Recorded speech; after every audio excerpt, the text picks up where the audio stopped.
नमस्कार दोस्तों, स्वागत है आपका। आज एक और लाइफ चेंज कहानी आपके लिए लाया हूँ। ये कहानी आखिर तक सुनो और अनमोल ज्ञान प्राप्त करो। ये कहानी है सच्चा दुख। ये कहानी सुनने के बाद आप जीवन में कभी हार नहीं मानोगे।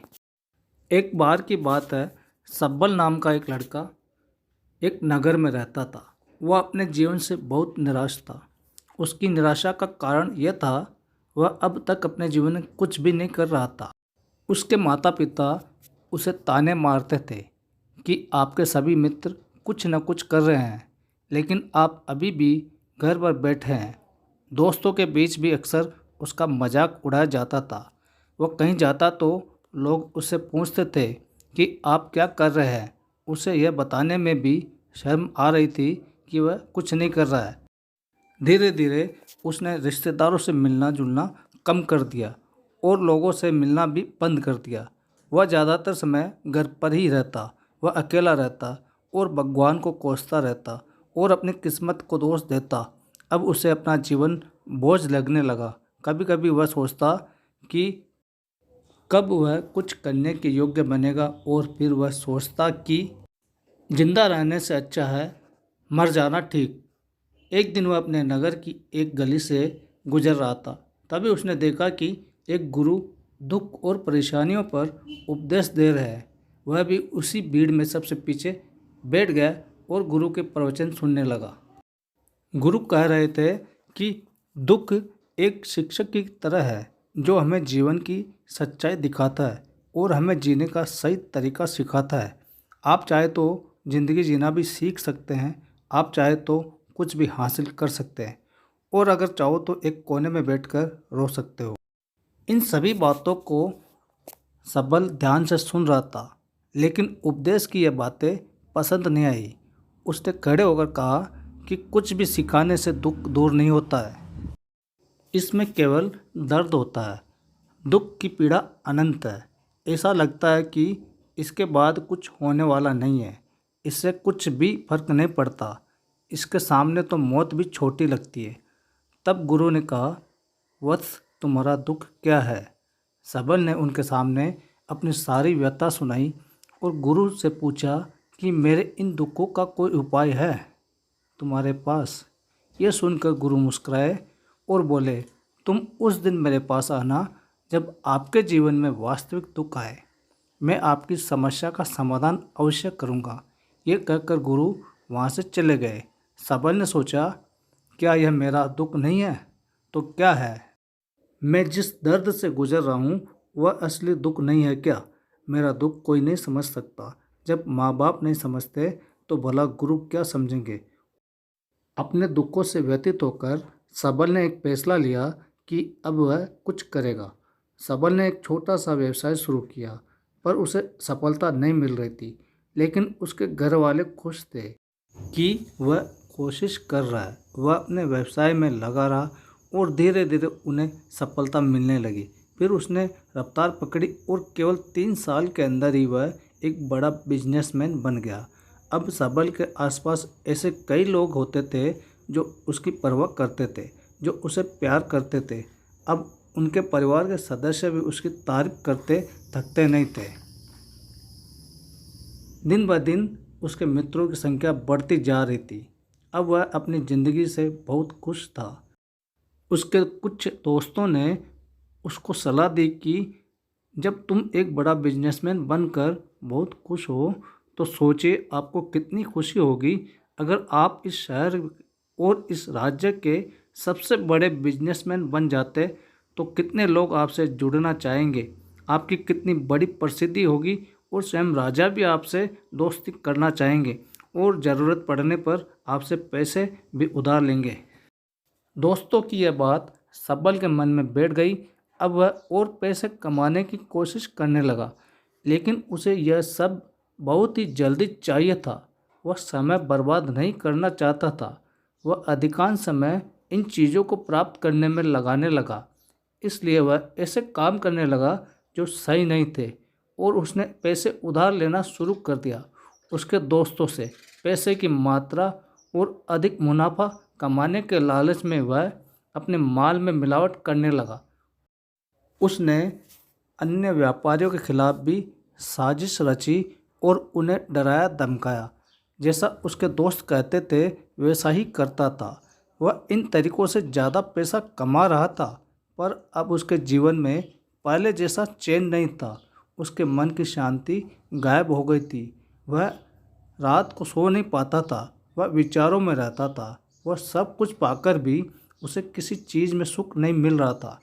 एक दिन सबल अपनी गाड़ी से कहीं जा रहा था। तभी रास्ते में उसे गुरु का आश्रम दिखाई दिया। वह रुका और गुरु के पास जाकर बोला, गुरुजी, आपने मुझसे कहा था कि जब कभी जीवन में सच्चा दुख आए तो चले आना। अब मैं बहुत दुखी हूँ। मेरी नींद हराम हो गई है। मुझे कहीं भी शांति नहीं मिल रही है। इस प्रकार सबल ने अपनी सारी समस्याएं गुरुजी को बताई। गुरु ने कहा, जब तुम पहली बार मुझसे मिले तब भी तुम किसी दुख में थे। आपने उस दुख से क्या सीखा?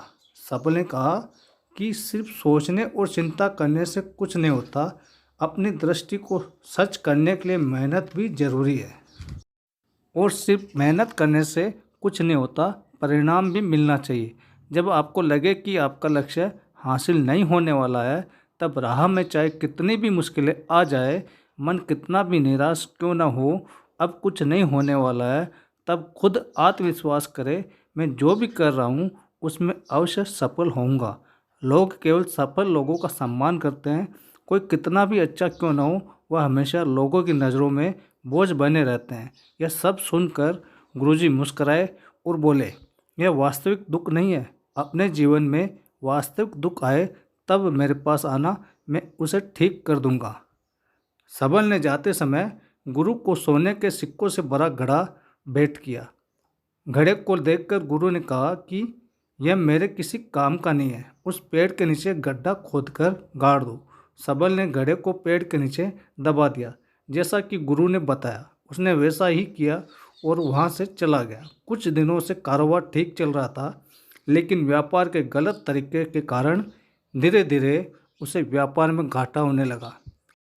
उसकी सारी दौलत धीरे धीरे खत्म होने लगी, और एक दिन ऐसा भी आया जब उसके पास कुछ भी नहीं बचा और उस पर कर्ज का बोझ चढ़ गया। परंतु वह निश्चित था, क्योंकि उसने अपना सारा कर्ज अपने दोस्तों से लिया था। उसने सोचा था कि उसके दोस्त बुरे वक्त में उसके साथ खड़े रहेंगे, लेकिन ऐसा कुछ नहीं हुआ। जैसे ही बुरा वक्त आया, दोस्त पहले उससे कर्ज मांगने लगे।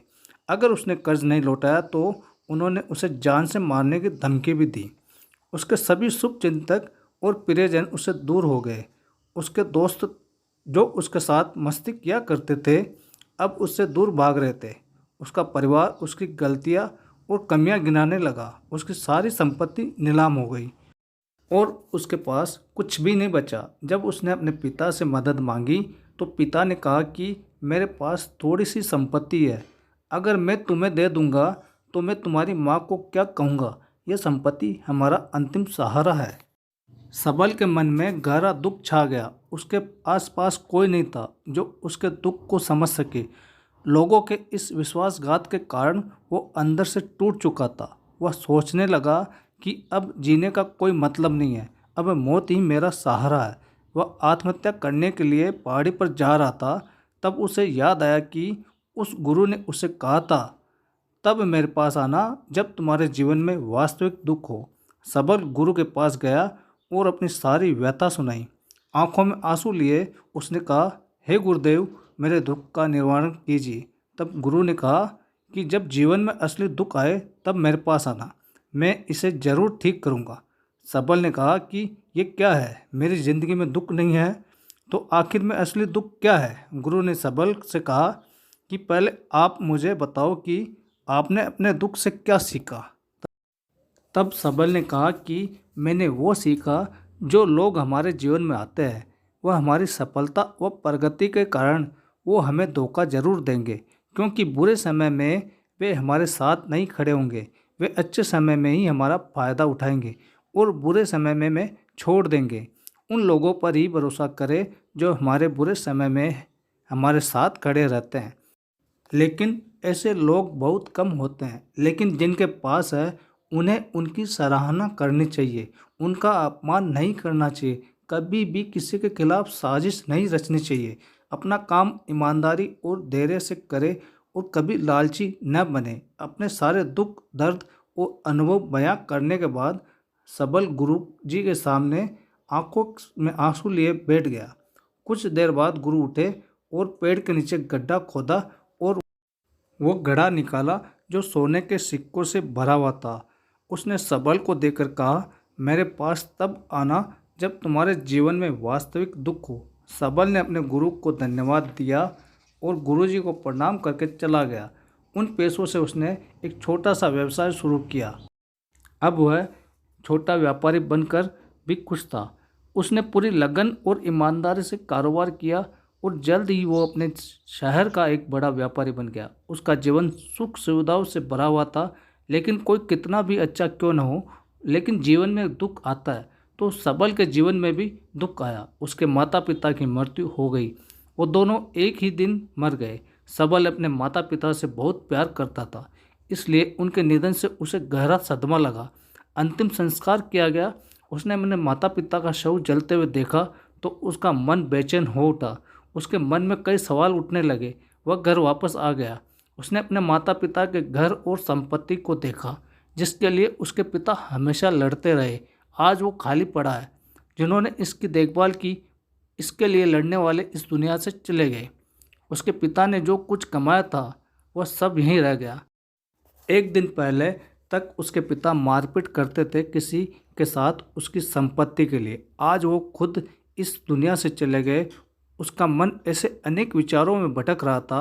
वह अंदर से अकेला और डरा हुआ महसूस कर रहा था। वह खाली महसूस कर रहा था। उसे लगा कि कुछ तो है, परंतु वह समझ नहीं सका। इसलिए वह गुरु के पास गया। उसे देखकर गुरु ने कहा, क्या जीवन में कोई दुख है? सबल ने कहा, वैसे तो जीवन में कोई दुख नहीं है, सब कुछ अच्छा चल रहा है, लेकिन आज मेरे माता पिता का देहांत हो गया। मैं इस घटना से बेहद दुखी और परेशान हूँ। गुरु ने कहा, इसमें दुखी होने की क्या बात है? एक दिन सबको मरना है, मुझे भी मरना है, तुझे भी मरना है। शायद तुम कल ही मर जाओ या आज ही मर सकते हो। सबल ने कहा, क्या कह रहे हो गुरुजी?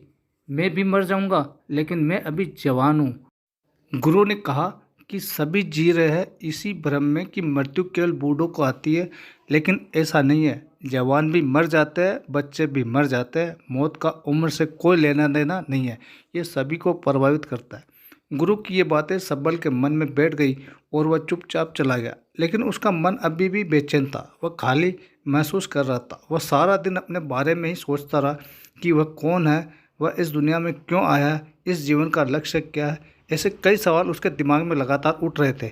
उसे अपने किसी भी सवाल का जवाब नहीं मिल रहा था और उसका दुख दिन ब दिन बढ़ता ही जा रहा था। इसलिए कुछ दिन बाद वह फिर से गुरु के पास पहुंचा और बोला, हे स्वामी, मैं बहुत दुखी हूँ, क्योंकि मैं यह नहीं समझ पा रहा हूँ कि मैं कौन हूँ और मैं इस दुनिया में क्यों आया हूँ।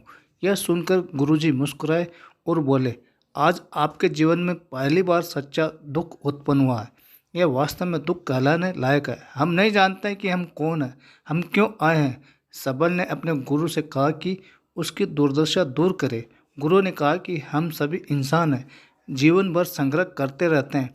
सबल ने कहा, कोई भी इंसान अपने साथ कुछ भी नहीं ले जा सकता, वह सिर्फ अकेला ही जाता है। मेरे माता पिता भी अपने साथ कुछ भी नहीं लेकर गए। धन संपत्ति वैभव सब कुछ यहाँ पर छोड़ कर गए। गुरु ने कहा, अब मेरी बात ध्यान से सुनो। इस संसार में हमें जो संग्रह करना चाहिए वह हम नहीं करते, बल्कि चीज़ें हमारे सामने होती है, लेकिन हम उन्हें देखने की कोशिश नहीं करते। हमें इस दुनिया में जो कुछ भी इकट्ठा करना है वह हम खुद है। हमें खुद को जुटाना है, ताकि जब हम मरे तो एकजुट हो सके और खुद को पहचानना में सक्षम होने के लिए हम अंदर बटे हुए हैं। हम प्यार, नफरत, गुस्सा, ईर्ष्या में बटे हुए हैं।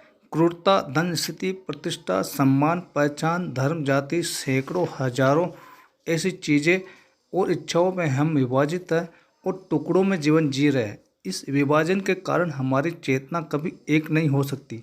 हमारी चेतना व शक्ति बिखरी हुई है, इसलिए हमारे पास इतना समय नहीं है। इतनी ऊर्जा नहीं है कि हम मुड़ सकते हैं और अपने भीतर देख सकते हैं। वास्तव में धन, सम्मान और सुविधाओं के अभाव को लोग दुख समझते हैं और जीवन भर के लिए इसे दुख कह कर रोते हैं रहते हैं और समाधान खोजने का प्रयास करते रहते हैं। उन्हें अपना समाधान कहीं नहीं मिलता, क्योंकि जैसे लोग दुख कहते हैं वह वास्तविक दुख नहीं है। यह सिर्फ एक आदमी की इच्छा है, उसकी इच्छा कभी पूरी नहीं होती, इसलिए व्यक्ति को कभी उनके प्रश्नों का समाधान नहीं मिलता। इसलिए इस सब से परे यदि आप अपने दुखों का परम समाधान चाहते हैं तो सबसे पहले खुद को समेटना होगा। इस दुनिया से अपनी ऊर्जा वापस ले लो और इकट्ठा करो। अपने आप पर ध्यान केंद्रित करो, स्वयं पर ध्यान दो। अपनी मृत्यु से पहले अपने आप को जानने की कोशिश करो, बिखरो मत। सबल ने कहा, क्या हम इस संसार को छोड़ दें? हमारी सभी इच्छाओं को मार देना चाहिए? किसी से प्रेम नहीं करना चाहिए? धन संग्रह नहीं करना चाहिए? सम्मान की आशा छोड़ देनी चाहिए? गुरु ने कहा कि भावनाओं और इच्छाओं से ऐसे बिखरे हुए मनुष्य में से बाहर निकल जाओ। जैसे कोई पत्थर पहाड़ से अलग होकर गिरे तो जिस पर पर्वत का कोई कंट्रोल नहीं होता सिवाय देखने या परेशान होना और कुछ खोना, ठीक वैसे ही बिखरे हुए मनुष्य की इच्छाएं बेकाबू और दर्दनाक है। उसका अनियंत्रित मन इच्छा करता रहता है और कल्पना करता रहता है और ये दुख देता है। लेकिन जब ये एक व्यक्ति अपने मन में एकत्र करता है तो वह जो कुछ भी करता है वह उसके नियंत्रण में होता है। फिर उसकी इच्छा से इच्छाएं भी उत्पन्न होती है। फिर सबल ने कहा कि आपने मेरे असली दुख का समाधान कर दिया, आपका बहुत बहुत धन्यवाद। अब से मैं खुद को समेटने और खुद को तलाशने की कोशिश करूंगा। गुरु ने कहा कि मानव शरीर में बहुत ऊर्जा और शक्ति है, लेकिन यह फालतू के कामों में बटा हुआ है, बेकार की बातों में लगा हुआ है। यह एक बहुत ही शक्तिशाली मशीन की तरह है और वह बिना सोचे समझे अपनी शक्ति बर्बाद कर रहा है और बिना किसी नियंत्रण के। इसलिए इस शक्ति पर ध्यान दें, अपनी चेतना और इसे इकट्ठा करें। सबल को अपने प्रश्नों का उत्तर मिल गया और उसने अपने गुरु को धन्यवाद किया और चुपचाप चला गया। दोस्तों, उम्मीद करता हूँ कि वीडियो पसंद आई होगी और वीडियो पसंद आई तो प्लीज़ वीडियो को लाइक कर शेयर करें और कमेंट ज़रूर करें। चैनल पर अभी तक नए हैं तो चैनल को सब्सक्राइब नहीं किया तो चैनल को सब्सक्राइब जरूर करें। बेल आइकन प्रेस कर ले ताकि आने वाले ऐसी सभी वीडियो का नोटिफिकेशन सबसे पहले आपको मिल जाए। वीडियो देखने के लिए आपका बहुत बहुत धन्यवाद।